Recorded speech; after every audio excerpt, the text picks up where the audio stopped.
અમે કહીએ કે હિમાલયની અંદરથી માં ગંગાજી અવતર્યા અને એક મહાચિદાકાશ ગંગા આ ધરતી ઉપર અવતરી. એ મહાચિદાકાશ ગંગાનો જે પ્રકાશ આજથી 50 વર્ષથી એક જ ધાર્યો અખંડ જે પ્રવહે પ્રવહે પ્રવહે વહ્યા કરે છે અને એનો લાભ કરોડો લોકોને મળી ચૂક્યો છે. ઘણા થોડી વાર માટે આવ્યા, કોઈ એકાદ વાર મળ્યું, કોઈ વારંવાર આવ્યું, કોઈ વારંવાર એને ગ્રહણ કરે છે અને એની શાંતિ પણ ભાવિકોને અનુભવે છે. એ પોતે અંદરથી કબૂલ કરે છે. કોઈ ભાવિકે આ પ્રકાશનો ખૂબ લાભ લીધો છે અને ખેતરમાં એકલો બેઠો છે અને એના અંદરથી એમ થાય છે કે આખો અનંત એક જ મહાચૈતન્ય પ્રકાશ છે અને શાંતિ અનુભવે છે, તો એ આ પ્રકાશની શાંતિ છે. ક્યારેય ગીતાએ કહ્યું છે કરેલું ક્યારેય નિષ્ફળ જતું નથી. તો સમય લાગે છે થોડો, કોઈને વધુ સમય લાગે, કોઈને ઓછો સમય લાગે, પણ એ નકામું નથી જતું. અમે તો પ્રભુને એવું કહીએ છીએ કે પ્રભુ કોઈ તમારે એક જ વાર મળ્યો હશે અને એક જ વાર એને સાંભળ્યું હશે કે મહાચિદાકાશ સ્વયં પ્રકાશ સંપૂર્ણ પ્રકાશ યા પરમ ચિદાકાશ પરમ જ્યોતિ અખંડ જ્યોતિ, તોય એની અંદર એ છાપો પડી ગઈ હશે. ગાંધારીએ એક જ વાર પાટો છોડ્યો તો દુર્યોધન ઉપર નજર કરી હતી, એક દ્રષ્ટિ માત્ર. અને અમે તો એવું કહીએ કે દર્શન માત્ર.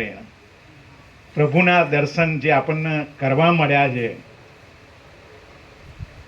કેટલા બધા, કેટલું મોટું આપણું આધ્યાત્મ ક્ષેત્ર છે, કેટલા બધા ઋષિમુનિઓ, કેટલા બધા, કેટલું બધું બોલ્યા છે, એમ અઢળક બોલ્યા છે.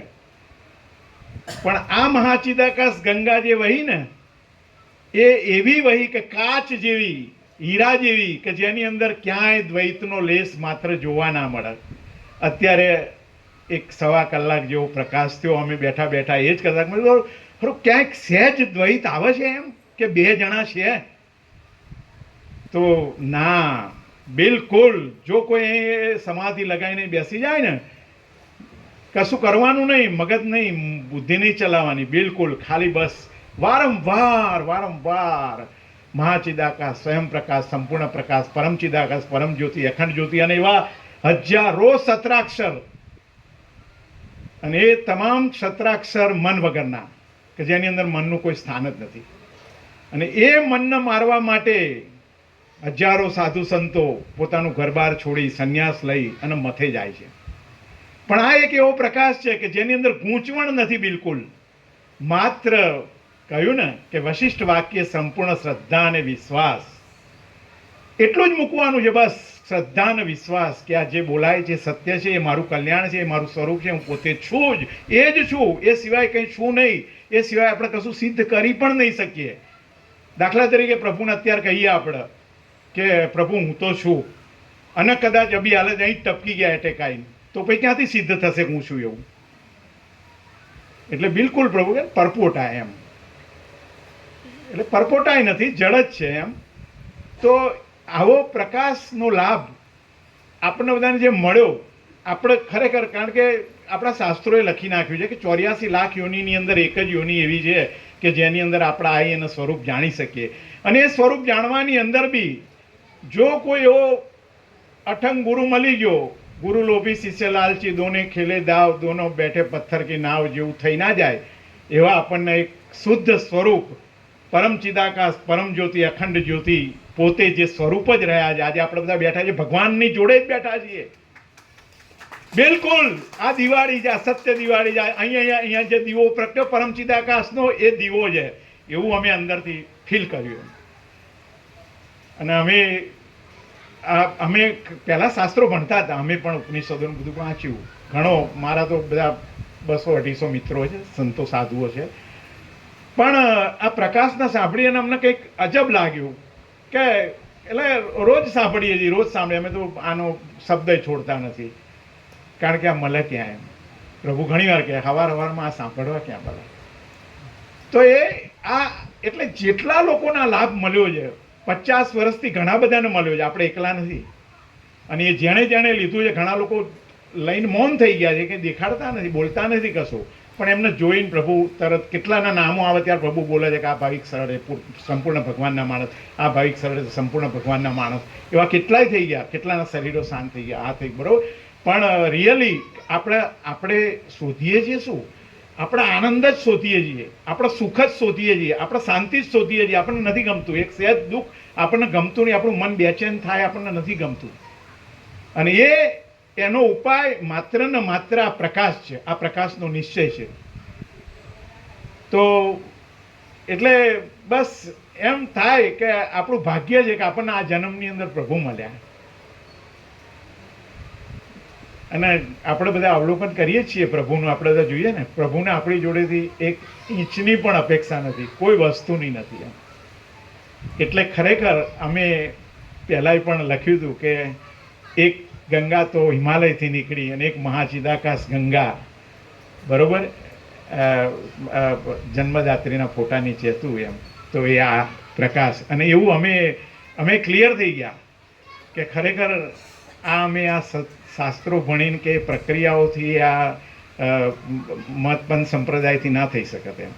એવો સરસ આ પ્રકાશ છે. અને એના માટે એક વસ્તુ વારંવાર પ્રભુ કહે છે કે અત્યંત સૂક્ષ્મ અને સંપૂર્ણ શુદ્ધ અવલોકન જ્ઞાન છે, તો અનુભવાય. અને એ આપણે એટલા માટે ક્લિયર થઈ જઈએ કારણ કે પ્રભુ પોતે પરમ પ્રકાશ છે, પરમ આનંદ છે, પરમ શાંતિ છે. એના સિવાય કંઈ નથી.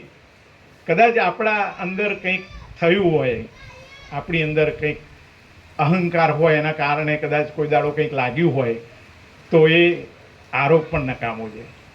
ગઈકાલે વિવેક પ્રભુના સવારનો જે વિવેક થયો, બરોબર, તો કે અમે લાભ લેવાનું કોઈ જ નથી કહેતા, હો, અમારા ઉપર કોઈ આરોપ ના કરતા. એટલે પ્રભુ જે બોલે છે ને કે કોઈ બ્રહ્મને અવિદ્યા કહે એનાથી અમારો કોઈ વિવાદ નથી, પણ અમે સંપૂર્ણ भ्रांति रहित शुद्ध स्वरूप ये निर्विवाद है और यही वास्तविकता है. आज वास्तविकता આપણે ઘણી જગ્યાએ પ્રભુ અનેક જગ્યાએ વિચરે છે અને જ્યાં જ્યાં આપણે જઈએ છીએ એમની જોડે ત્યાં લાભ લઈએ છીએ. તો મનુષ્ય જીવનનો આ લાભ એ જ સાચો લાભ છે. બાકી આપણી જોડે કાલે કરોડો રૂપિયા હશે, આ દુનિયાનો કોઈ પણ વૈભવ હશે ને, તો આ શાંતિ નહીં હોય, એ ગેરંટી છે. એવું અમે અનુભવ્યું અને અમને બહુ આનંદ થાય છે. એકદમ પ્રભુની ક્લિપ સાંભળીએ ને એટલે આમ થાય કે સાંભળ્યા કરીએ આમ. અને પ્રભુ પ્રકાશ પોતે જ પ્રકાશ છે. એ ગમે તે વિવેક થતો હોય પણ માત્ર પ્રકાશ જ હોય.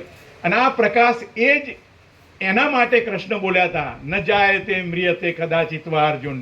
કોઈ આ આકાશની અંદર જન્મતું મરતું નથી અને આપણને સૌથી વધુ બીક મૃત્યુની લાગે છે. અને એ જો આપણી અંદર આત્મસાત થઈ જાય, આપણને અંદરથી એમ થઈ જાય કે આ એ પરમ ચિદાકાશ, પરમ જ્યોતિ, અખંડ જ્યોતિ હું પોતે જ છું એમ, તો એ પણ રહેતું નથી, બરોબર, મૃત્યુ પણ ત્યાં નથી. એવો પ્રકાશ આપણને જે ખરેખર આપણે બધા ભાગ્યશાળી છીએ મળ્યો છે. એટલે પ્રભુ કે પણ રસ લઈ અને જેટલી આની અંદર લાગ્યા રહેશો એમ એટલો આ ફાયદો વધુ થશે. કારણ કે આપણી જોડે જે બી છે એની અંદરથી તો એક ઇંચ બી શાંતિ મળી નથી અને મળવાની પણ નથી, બરોબર. એ જેટલું વધશે ને એટલું એ વધુ ને વધુ આપણને ચગદોડે ચઢાયા કરશે એમ, બરોબર. એટલે જે બી ભાવિકોના ભાગ્ય યા પુણ્ય છે કે પ્રભુને જે મળી શક્યા છે, બરોબર. અને આપણે બધા હજુ બી પ્રભુ તો કેવું બધાને 17 પત્રિકા આલીને કહે છે કે બધાને હાલજો, બધાને હાલજો, વધુ લાભ લે, કે એક વખત આ પ્રકાશના દર્શન કરી લે, એકવાર એના કાને આ સાંભળી લે એમ કે પરમ ચિદાકાશ, પરમ જ્યોતિ, અખંડ જ્યોતિ. એવું એકવાર એના કાને તો એક દાડો ક્યાંક એકલો બેઠો હશે તો વિચાર કરશે કે આ શું છે, તો કે એ જ આ પ્રકાશ, આખો પ્રકાશ પોતે જ પ્રકાશી રહ્યો છે, જેની અંદર પ્રભુ એક પછી વચનામૃતમાં કહે દૂસરા હુआ નહીં, હોગા નહીં, હોતા નહીં, હૈ નહીં, વહી હૈ. એ જ શાંતિ છે, એ જ આનંદ છે, એ જ પ્રકાશ છે. તો ખરેખર આપણે બધા પ્રભુને બહુ સાંભળ્યા છે. આપણાથી તો બોલાય નહીં કશું એક શબ્દએ, કારણ કે અહીં સ્વયં પ્રકાશ પોતે જ પ્રકાશી રહ્યો છે. એટલે ખરેખર ખૂબ આનંદ છે અને બધાને આપણને બધાને લાભ મળ્યો. આજે આપણી રિયલ દિવાળી છે, આપણે જે બેઠા છીએ ને એ દીવા જોડે બેઠા છીએ, પ્રકાશ જોડે બેઠા છીએ, અને ઘણા બધા ભાવિકોને આ લાભ મળે છે. કોઈ વાર 1000-1200 ભાવિક પણ હોય છે, અને એ બધા જે દર્શન કરે છે પ્રભુના, અને આપણે બીજાને લાવીએ છીએ, જે લાભ લેવડાવીએ છીએ, કારણ કે આ વસ્તુ બીજે મળી નહીં શકે. આટલું શુદ્ધ અને આટલું ક્લિયર, એકદમ કાચ જેવું એમ, બરાબર, સ્ફટિક જેવું છે એમ. તો એ આપણને મળે છે. એ આજ ઉગે, કાલ ઉગે, ક્યારે ઉગે, પણ આ ઉગે એ જ આપણી શાંતિ, એ જ આપણો આનંદ, એ જ આપણી પૂર્ણતા છે. અને આ જ આપણને તૃપ્ત કરી શકશે, સંતોષ આપી શકશે, એવું મને પોતાના અંદરથી એવું ફીલ થાય છે. જય પ્રભુ. ઓમ ઓમ ઓમ.